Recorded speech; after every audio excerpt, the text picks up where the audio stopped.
Bonjour chers amis auditeurs et auditrices, où que vous soyez, c'est Hervé Chezeville à l'antenne pour notre rendez-vous hebdomadaire Panorama Info. Aujourd'hui, je suis ravi de recevoir une invitée exceptionnelle en la personne de Madame Christine Holzbauer-Gay, grand reporter qui nous est venu de Paris, qui est venu passer quelques jours ici en Corse et qui va nous parler de son expérience de grand reporter spécialisé naturellement dans le continent africain. Bonjour Christine. Bonjour Hervé et puis bonjour à tous vos auditeurs de Salve Regina. Bienvenue en Corse.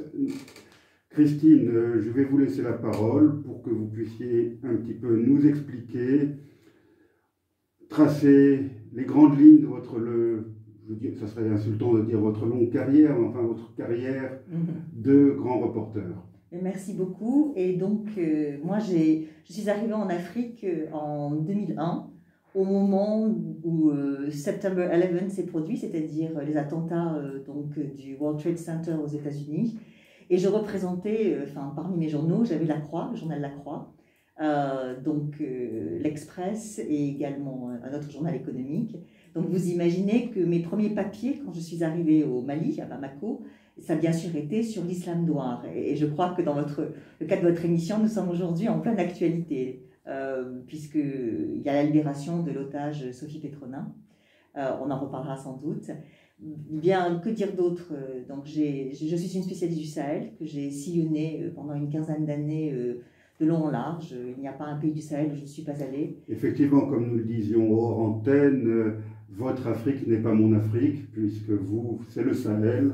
Moi, du Sahel, je ne connais que le Tchad, mais vous avez vécu dans plusieurs pays du Sahel. Oui, alors j'ai eu l'immense privilège, en 2002, 2003, 2004, de pouvoir aller absolument partout au Mali.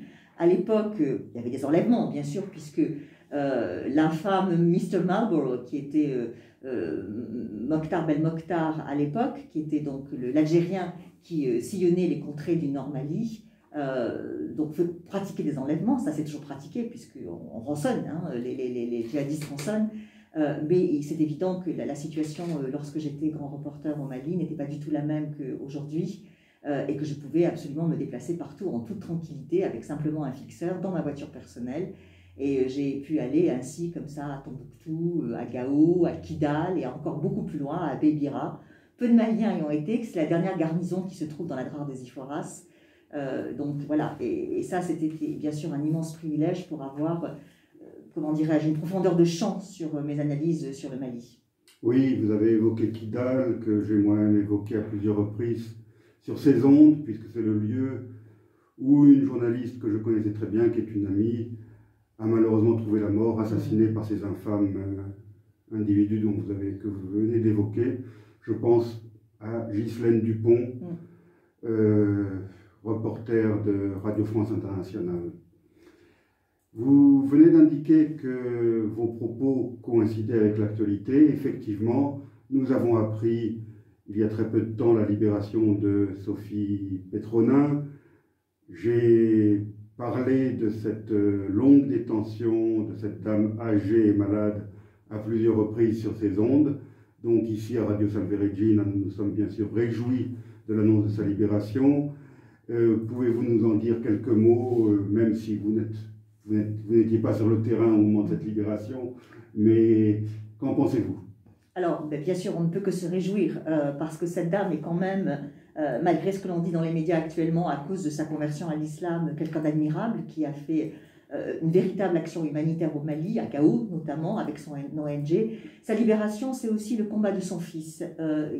J'ai interviewé Maurice Freund, le fondateur de Point Afrique, qui est très proche du fils de Sophie Petronin, et il n'a jamais baissé la garde, il n'a jamais cessé de se battre pour la libération de sa mère. Alors évidemment, le contexte n'était pas favorable à l'époque où il se battait.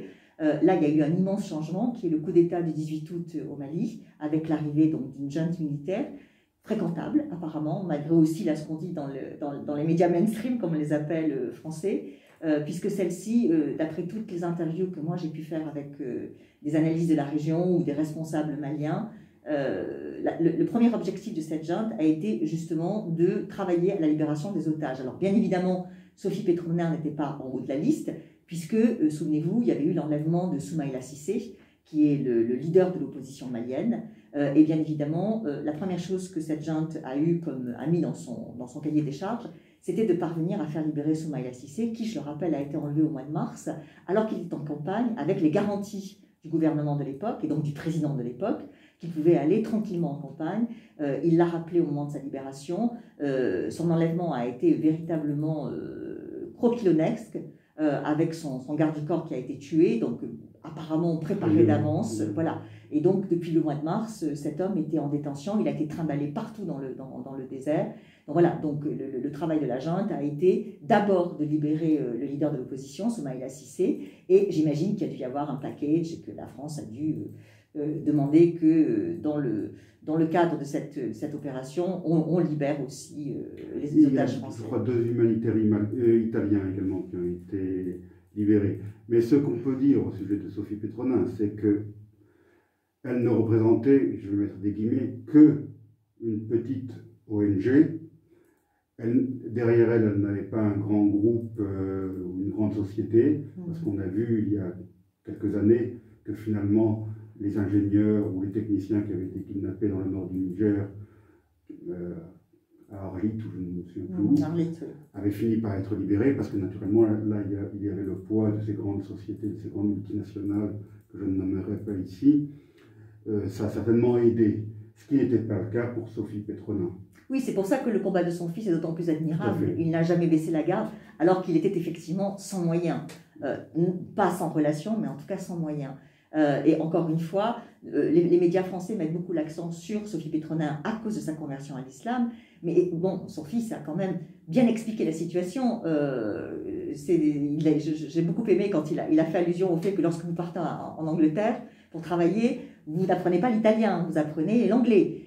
Voilà, dans les circonstances, si vous voulez, dans lesquelles elle se trouvait, même si on peut soupçonner ce qu'on appelle le syndrome de Stockholm, c'est-à-dire sympathiser un petit peu avec votre ravisseur, ce qui est aussi très humain, on peut aussi comprendre qu'elle est très intelligemment, si vous voulez, abondée dans le sens. Maintenant, évidemment, bon, s'il devait y avoir prosélytisme, ce serait plus embêtant, mais je ne crois pas que cette brave dame ait envie de faire du prosélytisme. Je crois surtout qu'elle a envie de finir ce qui a été tout l'engagement de sa vie, c'est-à-dire son ONG.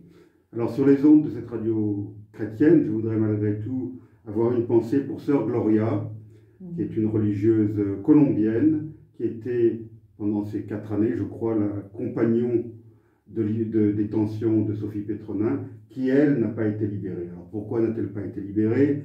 Est-ce que c'est parce qu'elle non plus ne représente pas une grande société, bien sûr, mais est-ce que c'est parce qu'elle est une ressortissante d'un pays, la Colombie, qui a moins d'influence au Sahel que ne l'a la France? Je ne sais pas, mais en tout cas, il est regrettable que cette dame, cette religieuse, n'ait pas été libérée. Ainsi d'ailleurs qu'un chirurgien australien, dont les médias français ont très peu parlé, âgé de 87 ans, qui avait partagé la détention de Sophie Petronin au début et qui est toujours détenu s'il est encore vivant. Bien, ne parlons pas que du Mali, Christine. Je crois que vous avez une solide expérience sénégalaise en particulier, donc peut-être quelques mots sur le Sénégal. Alors, je suis Madame Gay, puisque j'ai un mari sénégalais, dont je suis donc très fière et je me revendique sénégalaise. Oui, le Sénégal est un pays qui est tout à fait intéressant dans cette sous-région d'Afrique de l'Ouest et du Centre, enfin, cette comment dirais-je, Afrique francophone, mon Afrique, comme je le disais tout à l'heure, parce que c'est un pays avec une immense culture politique qui remonte à très loin. N'oubliez pas que le premier président du Sénégal, qui était catholique, Serer, a été aussi député à l'Assemblée nationale française sous la 4e République, et il y en avait eu bien d'autres avant lui. Alors, en ce moment, le grand débat au Sénégal, c'est bien évidemment la question du 3e mandat, même si le président Macky Sall s'est bien gardé, si vous voulez, de se prononcer sur la question, on lui prête l'intention de... je pense que c'est un ingénieur, donc il a une tête bien faite. Il avait compris, il avait vu ce qui était arrivé au président, il avait été le Premier ministre, Abdoulaye Wade, quand il avait essayé de changer la Constitution pour faire un mandat supplémentaire. À mon avis, il ne le fera pas, il teste un petit peu le terrain. Mais cette affaire de troisième mandat, elle est dramatique parce que en ce moment, elle se passe en Guinée. Il y a des changements de constitution, c'est-à-dire des changements de règles du jeu en cours de route. Et ça, bien évidemment, pour la démocratie sénégalaise, enfin pour la démocratie en Afrique, c'est évidemment pas, enfin je veux dire, on ne change pas les règles du jeu. Quand on est dans un match de football, on ne décide pas que tout à coup la ligne rouge ça change, que le penalty c'est plus le carton jaune, enfin etc. Voilà, point barre. C'est en Afrique comme chez nous. On ne change pas les règles du jeu en cours de route. Concomitance de date, d'ailleurs, deux pays importants de l'Afrique de l'Ouest font face au même problème au même moment. C'est la Guinée dont vous venez de parler et la Côte d'Ivoire. Et la Côte d'Ivoire, j'y arrivais, voilà, tout à fait. Où là, alors bien sûr, les enjeux sont absolument immenses. Puisque, avec la persistance d'Alassane Ouattara, donc de vouloir se présenter pour un troisième mandat, lui, bien sûr, dit que c'est le premier mandat de nouvelle république, et évidemment, il joue sur les termes juridiques, après la mort de son premier ministre, Gon Coulibaly. Voilà, donc là, on est véritablement actuellement dans une situation très très tendue, très grave, avec un risque de guerre civile à nouveau en Côte d'Ivoire. Au début de cette année, j'avais d'ailleurs salué sur ces ondes le courage d'Alassane Ouattara d'avoir décidé, et la sagesse surtout, de ne pas se représenter. Malheureusement, les circonstances ont fait que la mort du candidat, de son dauphin, en quelque sorte, a fait qu'il s'est cru obligé de revenir sur sa parole. C'est un pari dangereux pour la Côte d'Ivoire, dangereux pour toute la région. Oui, d'autant, si vous voulez, que l'opposition a beau jeu, là, de faire valoir que s'il n'avait pas préparé d'autres, même au théâtre, vous avez toujours une doublure.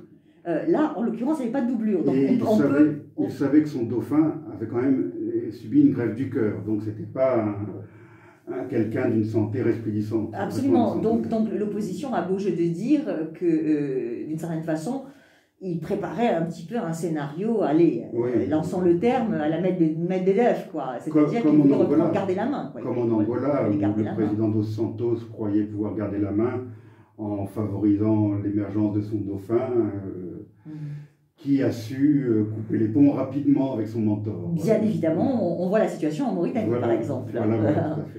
Le président actuel s'est vite dépêché de s'éloigner du précédent, dont il était pourtant un ami de 40 ans. Et oui. On sait ce que valent les amis de 30 ans, les amis de 40 ans, en particulier en France. Je disais tout à l'heure que votre Afrique sahélienne n'était pas nécessairement mon Afrique, mais malgré tout, vous avez empiété dans mon Afrique verte des hauts plateaux, dans un petit pays qui nous est cher à tous les deux, je crois, c'est le Rwanda, n'est-ce pas?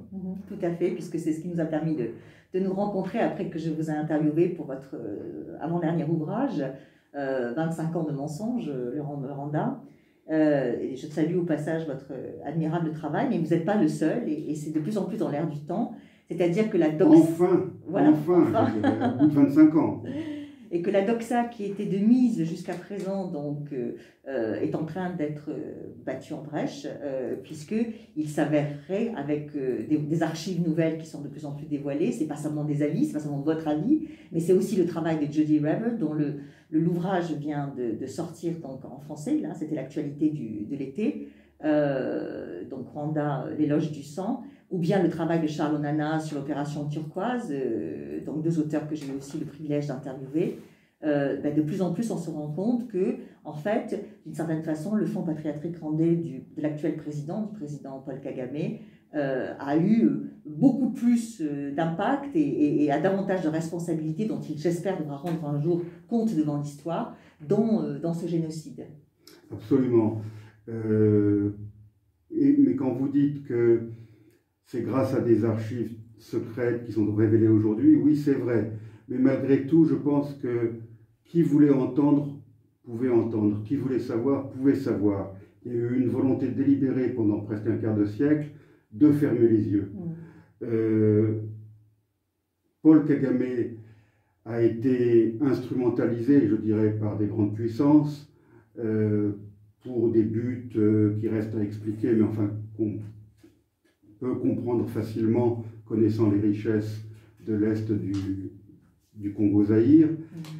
Et pour toutes ces raisons, donc, on a poussé sous le tapis, je dirais, tout ce qui ne coïncidait pas avec l'histoire officielle, afin de, entre guillemets, donner une chance à ce régime pour pouvoir avoir accès dans des conditions relativement faciles à ces immenses richesses de l'Est du Congo. Donc il y a eu une manœuvre, un plan bien... Parce que le tribunal pénal international pour le Rwanda n'a jamais réussi à prouver la planification du génocide des Tutsis. Par contre, quand on analyse les faits d'un point de vue historique, depuis la victoire de Museveni en 86 en Ouganda jusqu'à le renversement de Mobutu au Congo-Zaïre, on peut subodorer une certaine planification pour mettre en place un grand plan pour l'Afrique centrale pour servir certains intérêts. Tout à fait, je suis entièrement d'accord avec vous et je pense que c'est là où il faut inciter, y compris les jeunes chercheurs rwandais, à faire davantage d'investigations. Cette affaire, elle n'est pas du tout finie. Quand bien même on bat en brèche la doxa donc de Kigali actuelle, qui est que Paul Kagame est venu avec son front patriotique rwandais sauver les Tutsis qui étaient massacrés par les Hutus, quand bien même et qu'il aurait mis fin au génocide. Et qu'il aurait mis fin au génocide, c'est là-dessus que Kigali a construit, enfin en tout cas Paul Kagame a construit sa légitimité. Quand bien même on fait voler en éclats, si vous voulez, cette affaire, il reste encore énormément de parts d'ombre. Et même le livre de Judy Rever n'arrive pas à, si vous voulez, aller complètement à faire la lumière sur ce quoi vous venez faire d'allusion. Donc il faudra vraiment exiger de pouvoir avoir accès aux archives de Washington. Elles seront de toute façon déclassifiées un jour, même s'il faut attendre 20 ans, on saura. Et là, on se rendra compte, effectivement, de l'immense responsabilité, et j'insiste sur le mot immense, de l'immense responsabilité donc des États-Unis. Et je me permettrai de nommer quelqu'un en particulier pour avoir eu les informations de première main, de Susan Rice, qui a véritablement soutenu à bout de bras Paul Kagame, qui a été l'instrument, la cheville ouvrière de ce plan américain. Et elle aussi, j'espère, devra un jour rendre compte devant le tribunal de l'histoire. Absolument. On pourrait aussi tourner les projecteurs du côté britannique. Il y a eu une autre dame, la baronne, comment s'appelait-elle déjà? Elle a été nommée baronne par le Premier ministre de l'époque, Linda Choker, je crois, enfin je ne me souviens plus, qui a été ministre des Affaires étrangères du Royaume-Uni à cette époque-là, qui était également éperdue d'admiration et qui a soutenu à bout de bras Paul Kagame. Moi, j'ai recueilli des témoignages de certains qui l'ont approchée. Paraît-il qu'elle perdait son contrôle, elle éclatait dans une sorte de rage dès que la personne avec laquelle elle discutait osait émettre des doutes au sujet de Paul Kagame. Donc il y avait vraiment une emprise et un soutien inconditionnel de ces deux puissances, que sont les États-Unis et la Grande-Bretagne, envers le régime mis en place à l'issue du génocide à Kigali. Et vous voyez que ces comportements irrationnels se sont perpétrés jusqu'à aujourd'hui, puisque Judy Rever, qui avait été invitée pour le prix Bayeux des correspondants de guerre, non pas pour recevoir un prix, mais au moins invitée, a été déboutée au dernier moment. C'est inadmissible. Son nom était déjà sur le programme, sa présence avait été annoncée. Quelques jours avant l'ouverture de ce salon du livre des correspondants de guerre, à Bayeux, donc dans le Calvados, elle a été déprogrammée. C'est tout à fait incorrect. On n'invite pas quelqu'un pour la désinviter 48 heures à l'avance. Et là, on ne peut que constater qu'il y a encore un poids énorme des lobbies français, lobby rwandais peut-être, mais lobbies français, pro-Kagame, qui sont toujours très actifs et qui sont parfois très dangereux même, parce qu'ils ont mis en danger la vie de certains. J'ai une pensée émue pour le père Venceslas, que je connais bien, qui a subi un véritable harcèlement pendant 25 ans, jusque lorsqu'il était en train de célébrer la messe à Gisors. Donc ces réseaux sont toujours très actifs, malheureusement. Hélas, oui, hélas. Bien, je crois que nous arrivons au Ah non, bon alors, on a encore 5 minutes, me fait-on signe depuis la régie, donc nous allons continuer un petit peu. En ce qui concerne Judy Rever, j'ai l'intention de faire une émission spéciale sur son livre, que j'avais lu quand il est sorti en 2018 sous le titre de In Praise of Blood. Donc il était sorti en Amérique du Nord d'abord, enfin et en Grande-Bretagne en anglais. Et là aussi, les lobbies avaient été très actifs parce qu'on a tenté d'empêcher sa parution en langue française. Il est anecdotique d'ailleurs de souligner qu'il a été publié aux Pays-Bas en néerlandais il y a plus d'1 an déjà, mais que la version française était bloquée. Et les éditions Fayard ont reculé. Jody River avait signé un contrat avec les éditions Fayard, qui au dernier moment là aussi ont renoncé à publier le livre. Donc c'est finalement Max Milo, un autre éditeur français, qui a eu le courage, que je tiens à saluer sur ces ondes, qui a eu le courage de résister aux pressions, de publier ce livre et de protester officiellement auprès du prix Bayeux lorsque son auteur a été déprogrammé. Tout à fait. Il y a quelques courageux encore en France. Éditeur indépendant, je suppose, Max Milo, qui a eu ce courage.